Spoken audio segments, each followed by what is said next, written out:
सूरदास बचपन से अंधे थे सर, जन्मजात अंधे थे। अगर आप कभी सूरदास को पढ़ें तो उन्होंने लाखों छंद और किताबें लिखी। आपको जान के हैरानी हो जाएगी कि जन्मजात अंधे थे, दिखता नहीं था बचपन, तो घर वालों ने निकाल दिया था। घर वालों ने निकाल दिया, एक पीपल के पेड़ के नीचे रहने लगे और भगवान कृष्ण में भक्ति थी तो गाना वाना गाते थे, उनके भजन वजन गाते थे। तो मथुरा आगरा हाईवे के ऊपर मंदिर है बहुत सारे, अगर आप कभी गए हो तो, है ना। Have you ever been to those temples? Mathura Agra highway है ना, वहाँ कृष्ण जी के बहुत सारे मंदिर हैं। वहाँ पर गुलाब के फूलों की माला मिलती है, जहाँ आपने देखे होंगे, है ना। Have you ever been? आप में से कोई गया है ना, गए हैं ना आप लोग? तो वो पीपल के पेड़ के नीचे बैठे रहते थे और वहाँ भजन गाते थे। तो किसी गुरु ने उनको बोला कि तू मंदिर जा, वहां गा। तो उसने बोला ठीक है, तो चला जाता था मंदिर में, भगवान कृष्ण के भजन गाता था, मस्त गाता था, ना दिखता था ना भगवान को कभी देखा था, लेकिन कल्पना के अंदर। और इतिहासकार ये बोलते हैं कि 1500वीं शताब्दी में इनका जन्म हुआ, 1535 के आसपास, if I am not wrong. आज से 500-600 वर्ष पहले ये इस धरती पे आए, मथुरा में रहे और भगवान के भजन गाते थे। और इतिहासकार ये कहते हैं कि इनको भगवान के दर्शन होते थे। भगवान कृष्ण जब ये भजन गाते थे, इनका भजन सुनने के लिए आते थे। कितना सच है कितना झूठ मुझे नहीं पता, लेकिन आई बिलीव। मैं किसी चीज को नकारता नहीं हूं, जो बात है कहीं ना कहीं हुई होगी शायद।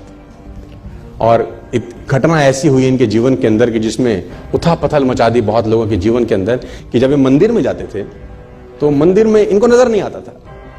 तो जब वो भगवान का श्रृंगार होता है हर सुबेरे, तो ये पंडित को, जो वहां का पुरोहित है, उसको बोलते थे कि ये पीले रंग के कपड़े अच्छे नहीं लग रहे भगवान पे।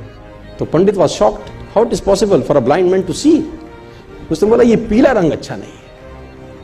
तो उसने बोला कि तुझको कैसे दिखाई दिया? उसने बोला मुझे सब दिखता है, आंखों से नहीं दिखता तो क्या, मन से तो देखता हूं, रोज मिलता है मेरे को। तो he was surprised, it is not impossible. तो अगले दिन फिर श्रृंगार होता था, बोलता हाँ, ये हरे रंग का कपड़ा क्या जचता है भगवान। तो ये लोग पागल हो गए। पंडित को एक दिन मस्करी सूची, उसने कहा कुछ ना कुछ षड्यंत्र है, आज भगवान को कपड़े ही मत पहनाओ, पत्तों से ढक दो बस, खाली है पत्तों से ढक दो। तो जब पत्तों से ढक के श्रृंगार हुआ और पर्दे हटाए, तो सूरदास वहां गा रहे थे और गाते गाते बोले भगवान भी गरीब हो गए, आज पत्तों में आए हैं। तो एवरीबडी वाज शॉक्ड कि how it is possible for a blind man to see. लेकिन असंभव, मैं फिर कहता हूं दोस्तों, आपको मन की शक्ति से ना सर भगवान तक को पाया जा सकता है। कोई भी हैंडीकैपनेस आपके आगे नहीं आती अगर मन से साला आप सॉलिड हैं तो यार। और आप तो समृद्ध हैं यार, पूरे तरीके से ठीक हैं, भगवान ने आपको सब कुछ दिया है। एक आदमी ने कहा मैं बहुत गरीब हूं, तो मैंने कहा एक आंख निकाल दे 50 लाख देता हूं। तो उसने बोला कैसी बातें करते हो? मैंने कहा गरीब है, गरीबी दूर करते हैं, और दोनों दे दे तो 1 करोड़ का सौदा हो जाए। उसने बोला नहीं सर ये कैसे पॉसिबल है? तो मैंने कहा चल दोनों हाथ भी दे, 5 करोड़ और ले ले। तू तो कह रहा गरीब हूं, तेरी गरीबी मिटाता हूं। कह रहा ऐसे तो मैं बहुत अमीर हूं। तो मैंने कहा मैं भी तो तुझे बता रहा हूं कि तू बहुत अमीर है यार, तू क्यों ऐसा सोचता है कि तेरे पास कुछ नहीं है?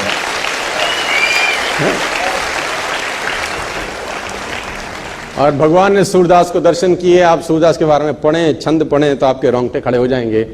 कुएं में नहाते नहाते गिर गए, कहते हैं एक दफा।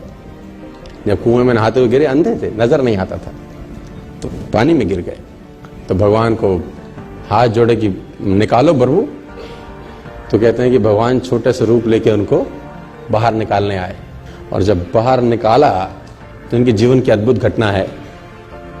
तो हाथ पकड़ा हुआ था भगवान, तो उन्होंने जैसे ही वो हाथ का स्पर्श किया, इनको समझ में आ गया कि आज आदमी आ गया है। जो अब तक सिर्फ ख्वाब में दिखता था वो आज आ गया। तो उसने कस के पकड़ लिया, वो समझ में आ गया कि आज हाथ मौका लगा, आज मत छोड़। तो कहते हैं भगवान ने झटके से हाथ छुड़ा दिया। तो सूरदास का एक बहुत बेहतर दोहा है सर, अपने साथ लेके जाना, खतरनाक दोहा है।